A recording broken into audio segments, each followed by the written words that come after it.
Hello friends, welcome to the new episode of my channel. আমি অরিত্র। এখন এই ভিডিওর মধ্যে আমরা কিছু লেটেস্ট আপডেটস নিয়ে কথা বলবো এবং ওয়ার্ড 2 এর যে গান আসতে চলেছে জানাবে আলী বলে, যেটা হচ্ছে ঋত্বিক রোশন এবং জুনিয়র এনটিআর এর ডান্স ফেস অফ হতে চলেছে। তো সেটা একটা গ্লিমস আর কি মেকার্সরা রিলিজ করে দিয়েছে ওয়াইআরএফ থেকে। এবং আপনারা প্রত্যেকেই জানেন পুরো গানটা তারা রিলিজ করবে না, তারা সেটা দেখতে হলে আপনাদেরকে হলে যেতে হবে। তো সেই গ্লিমসটা রিলিজ করে দিয়েছে, তো সেই গ্লিমসটার একটা রিয়াকশন দেবো। দেখুন, প্রথমে অনেস্টলি কথা বলে নিই, গ্লিমসটা মধ্যে ঋত্বিক এবং জুনিয়র এনটিআর ব্যাপক নাচছে ফুল এনার্জি দিয়ে। তাদের স্টেপস যতটুকু আমরা দেখতে পাচ্ছি সেটা খুবই ভালো লাগছে, খুবই ইমপ্রেসিভ। তারা দুজনে প্রচন্ড এফর্ট দিয়ে কাজ করেছে, সেটা দেখতে খুব ভালো লাগছে। আমিও হলে এই ডান্স ফেস অফটা দেখার জন্য মুখিয়ে রয়েছি। বাট এর যে পিছনে গানটা আমরা শুনতে পাচ্ছি, যতটুকু টিজারের মধ্যে শুনতে পাচ্ছি তার ভিত্তিতে বলছি, সেটা কিন্তু সেই হাই অন এনার্জি নেই। মানে যে লেভেলে তারা নাচছে সেই লেভেলে মিউজিকটা কিন্তু লাগছে না, ঠিক আছে? তো প্রীতমকে দিয়ে কেন মিউজিক করানো হয়েছে আমি আবারও বলছি, মানে গানগুলো আর কি খুবই জেনেরিক। এবং এইটাতে পার্টিকুলারলি যদি এটাতে বলি, আজকে একটা ডান্স নাম্বারে যে এনার্জিটা থাকা উচিত, এত দুজন ভালো ডান্সার আছে, সেটাই কোথাও জাস্টিফাই করতে পারছে। তো ঋত্বিক রোশন এবং জুনিয়র এনটিআর তাদের যে এফর্টটা, সেটা কোথাও কি মিউজিকটা এনহ্যান্স করতে পারছে না আর কি কোনোভাবে, এটা আমার মনে হয়েছে। আর ভিজুয়ালসের দিক থেকে ডেফিনেটলি ভালোই আছে, প্রোডাকশন ভ্যালু ইত্যাদি ভালো রয়েছে। তবে আমি একটা জিনিস বলতে চাই, ওয়াইআরএফ প্রমোশন করছে জুনিয়র এনটিআর এবং ঋত্বিক রোশন একসাথে তারা ইন্টারভিউজ দেবে না বা কোনো রকম প্রমোশন করবে না, ঠিক আছে? সেপারেট থাকবে, দুজনকে আলাদা রাখা হবে, বিকজ তাদের রাইভালরিটা আমরা অন স্ক্রিনে দেখতে পাবো। এবং সেই জন্যই আর কি প্ল্যান করা হয়েছে, যাতে তাদের টাসেলটা আর কি ফিল করতে পারি আমরা অন স্ক্রিনে। বাট তাহলে এই গ্লিমসটা রিলিজ করার দরকারই বা কি ছিল?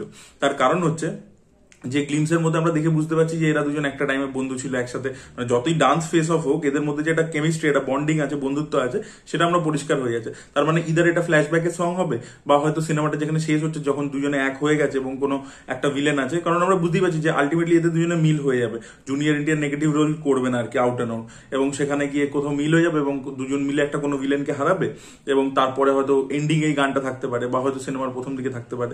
আচ্ছা, এছাড়া আপনাদেরকে বলে রাখি, জুনিয়র এনটিআর কিন্তু ছবিতে আধ ঘন্টা পরে এন্ট্রি হতে চলেছে। 30 মিনিটস পরে কিন্তু জুনিয়র এনটিআর এন্ট্রি থাকতে চলেছে। দেখা যাক কি হয়। আমার মনে হয় যে তাদের যখন আর কি ওয়াইআরএফ এটা মেনটেন করছিল যে তাদের ক্ল্যাশই হতে চলেছে, তাহলে এই গানটার মধ্যে এক্স্যাক্টলি তাদের কি কেমিস্ট্রি, সেটা একেবারে না রিলিজ করলেই পারতো, যে পুরোটাই গানটা আপনাকে দেখতে হলে হলে আসতে হবে। সেটা বেটার স্ট্র্যাটেজি হতো বলে আমার মনে হয়। তো এটা ছিল আমার রিয়াকশন জানাবে আলী গানটা নিয়ে। আপনাদের মতামত অবশ্যই জানাবেন, মানে গানটা বলতে গানের গ্লিমসটা নিয়ে। এর পরবর্তী কিছু আপডেট রয়েছে কুলিকে কেন্দ্র করে। তো কুলি ছবিটার আরো 25 সেকেন্ড অ্যাড করা হয়েছে রান টাইম, আবার করে রিসেন্সরশিপ করিয়ে 25 সেকেন্ড আরো অ্যাড করা হয়েছে। তো এটাও কিন্তু প্রায় 3 ঘন্টার কাছে রান টাইম, 2 ঘন্টা 50 মিনিটের রান টাইমে ছবি হতে চলেছে।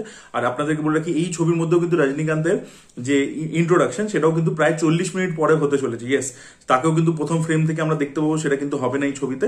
এই ছবিতে আপনাদেরকে অলরেডি বলে দিয়েছি, হাইপারলিঙ্ক ন্যারেটিভ স্টাইল, যেটা লোকেশের ফার্স্ট সিনেমাতে ছিল মানাগরম, সেই স্টাইলটা এখানে আপনারা দেখতে পাবেন।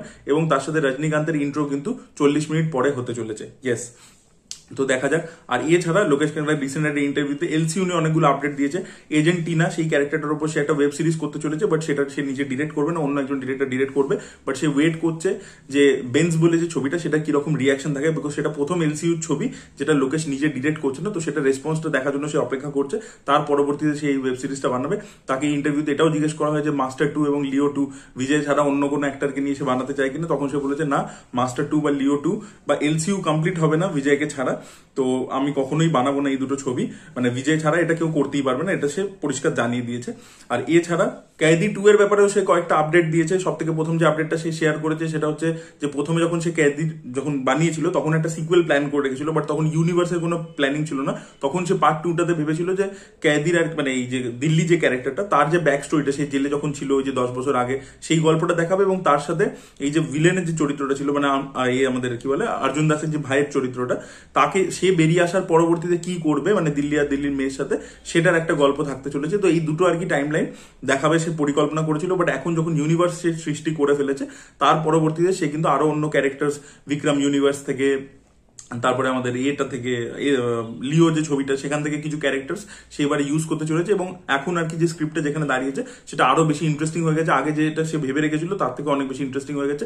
স্ক্রিপ্ট তার লক হয়ে গেছে, বাট সেই ইন্টারভিউতে জানিয়েছে প্রি প্রোডাকশনের কাজ এখনো সে শুরু করেনি। দেখা যাক।